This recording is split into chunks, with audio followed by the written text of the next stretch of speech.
Whew! So welcome back, Woodhounds, to the Back 40 Firewood channel. So if you've been following along for the past few weeks, you know things have gotten kind of crazy around here. It's been a whirlwind of things happening. We had Splitfire send down the 4090 wood chipper. We've been putting that to use.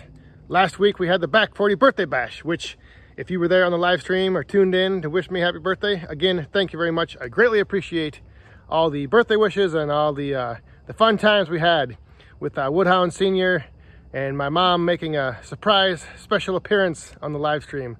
It was a good time, so thanks again for that. And on that live stream, we revealed the new chainsaw that came to the Back 40 Firewood channel. That's going to be coming up in a video. But today, it's finally time to be figuring out what I'm going to be doing for winter and for the winter shelter for the Wolfe Ridge Splitter. Now, in the past video a while ago, I talked about putting up a tarp right over here by this wood pile. And in last week, we had a video where I was draining those water tanks and I found this silo pipe over there and I used it to drain the water tanks out. And as I was doing that, I got thinking, you know what?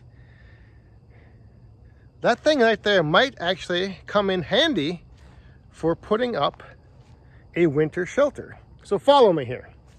I got that big pipe laying around, not being used. I could put that, mount it on a pallet next to this wood pile, throw a tarp up over the top of it, and make it into a nice little canopy. So yes, I got thinking about that. So let's just see what happens.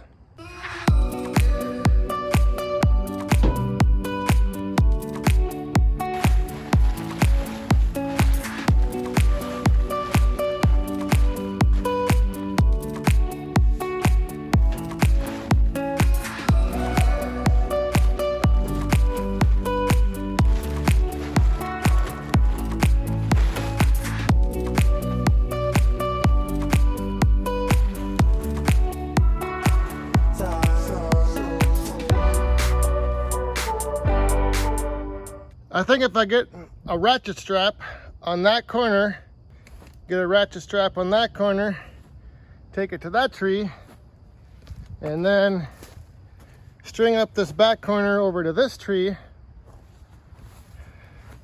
that might end up working. It might not be pretty, so I don't know if that will work or not. I mean, it won't really be that great to look at. It might look like a big, circus tent, but then again, every now and then back here in the wood yard, it is kind of a bit of a circus. I don't know, that might just not do it. I don't think that is going to work very well. So I think what I'm going to do instead is I might go in the direction like this. That, I think, will be more of a winter shelter for the Wolfe Ridge. So I ended up going with the Shelter Logic Shed in a Box, I guess it's called. It's 13 feet wide, 20 feet deep, and I believe it's 12 feet tall. So it's a good sized shelter. The back end normally should be down and closed, and then this front end has a door with zippers on it that you can open up and get in and out. So this way, I have a good shelter that's going to keep the snow off. It's going to serve basically the same purpose as that over there, just with the sides enclosed for the winter. And who knows, maybe I'll just use that, next summer as well. We'll see. But yeah, let me show you some of the features of this, and I'll tell you about putting it together. Actually, Little Boss Man and I, we put this all together by ourselves, just the two of us. So it says in the instructions you need 3 people, but I did it with myself and just the Little Boss Man. So let me show you the inside, and I'll talk about some of those little details and modifications that I did when putting this thing up.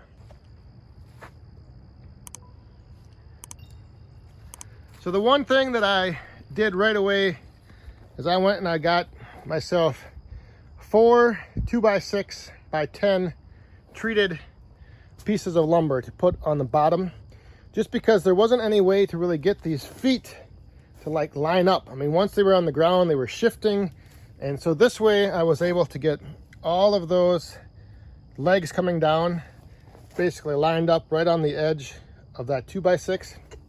And then that kind of, and what I did, and this wasn't in the instructions, but I did then bolt that down to the 2x6, and I put a bolt through the foot little peg. Again, that wasn't included in the details. But yeah, otherwise, when we put this thing up, basically we got the one end rib up, and then I had little boss man hold the second one over here, and I lifted it up, and as he held it, I just put in this brace, this cross brace, and that held these two together. And then I went over and put the second one in, and then that supported itself on its own. So then I went up and put the top, connected the top bracing, and from there it was just the same thing, just repeated. So we would lift up one of these ribs, he would hold one side, I'd connect the other, repeat on the other side. Now I did, once we put the canopy on, I did realize that I'm off center a couple inches with the canopy. So I tried to adjust it, but it's just, I figured being off maybe 2 or 3 inches isn't that bad of a deal, because on this north side over here, we've got the hillside right there, and I can kind of see that overlap. I'd rather have more of an overlap on this side to kind of keep things from washing in, than on the south side over here. There's just a little bit where it doesn't cover that 2x6. So I figured being off a couple inches was fine. It's not gonna make that big of a deal. Now when I put the end on, so the back side, that's the first one you put on. I put that on. We put the front on and had the front shut, zipped down. And then we pulled this canopy over the top of this frame all the way down to the other side. And once I did that, I was inside here for maybe 5 minutes, and it just became so stuffy and hot. I honestly couldn't take it. I was like, all right, I gotta do something. So I opened up this end, and right now I just got a little bungee strap holding that. I disconnected the end panels. They have a little tie down strap there that you ratchet down. And so I just undid those, and then I folded it up to where it meets this rib cross bracing. And then from there I just rolled it and then put a little bungee strap up there just to open this up. And then I did the same thing with the front. They do make a kit that you can roll up the door with, but I just rolled it up, put a strap up there for now. And once I opened up these two ends, it made a world of difference. A world of difference, let me tell you. The air now is flowing through much, much better. So there's 4 anchors in each corner. But what I did is I then also put, you can see I put a board across that 2x6. I did that on that side as well. And then I put a tote of firewood on top of that board across the 2x6 to kind of act as another anchor and kind of hold that down. And what I'm going to do is I'm going to keep these 2 totes in here as kind of like the back wall. That way I think I can leave that end for the most part open. That's facing east, so we generally don't get too much snow blowing in, and if it does, I mean, those 2 totes will kind of stop it.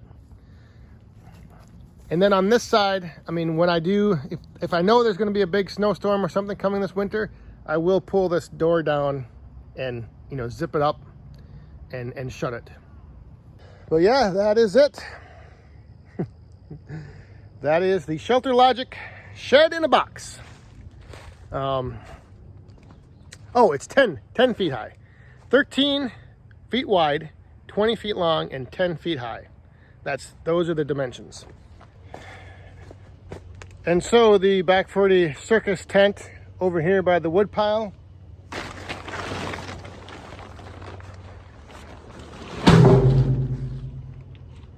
Not gonna happen.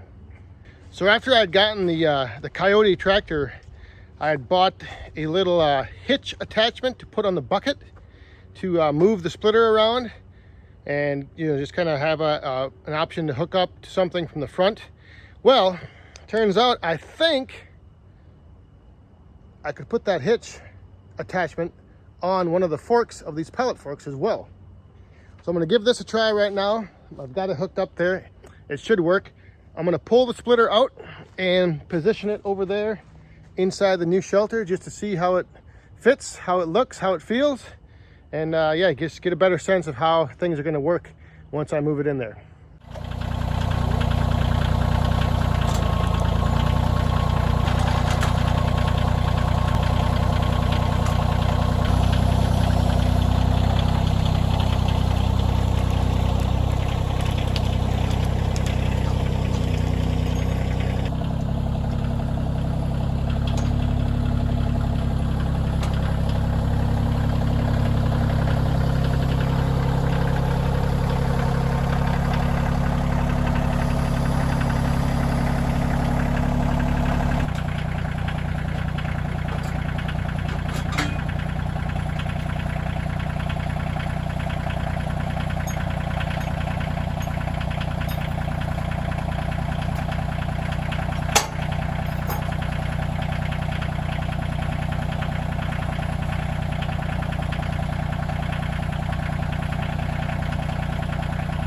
Just as I got the splitter in here and kind of situated, it started to rain. I don't know if you can hear that, but it is raining out now. And I was able to get the tractor somewhat in here. I mean, I didn't bring it in all the way, but I just wanted to see if I had a tote in front of the splitter where it sits now, how much room I had to the side there. And I am able to drive in here, so I could potentially drive in and dump wood off to split. Yeah, so I got the splitter situated on one side, just so that a tote will fit inside the door there, inside the frame. I can still pick up the tote, take it out, bring another one in. I do have a lot of room now over here on the side of the splitter where the tractor is right now, where I could potentially just, drop off a bunch of rounds, and maybe this is going to work better too. Just split right inside instead of moving the splitter in and out. What I was thinking of doing is I've got a couple extra spare 2x12 treated from the old garden boxes. And I was going to lay those down as kind of like runners and tracks for the wheels, so that would roll easier on the mulch in here. But now that I'm in here and kind of set up, I don't know if maybe I will just split inside here. I mean, heck, I think it might work kind of good. Let me know what you guys think. Would you split right inside just like this, or would you, move the splitter out, split for the afternoon, put it back in at night? I don't know. I'm kind of liking this. There's the new Back 40 Firewood winter home for the Wolfe Ridge Splitter. This is going to be splitting headquarters this fall and winter. And like I said, now maybe I will just start piling up the rounds in here. What the heck? Get them in here. I can split right here, put them in a tote, send them out for storage. All right, so I think that's going to do it for this video. From inside the new Back 40 winter shelter, the Back 40 Thunderdome, or some other name we'll figure out down the road. But anyway, hope you guys enjoyed. Thanks for watching. We'll see you next time. Stay safe, have fun, and be cool.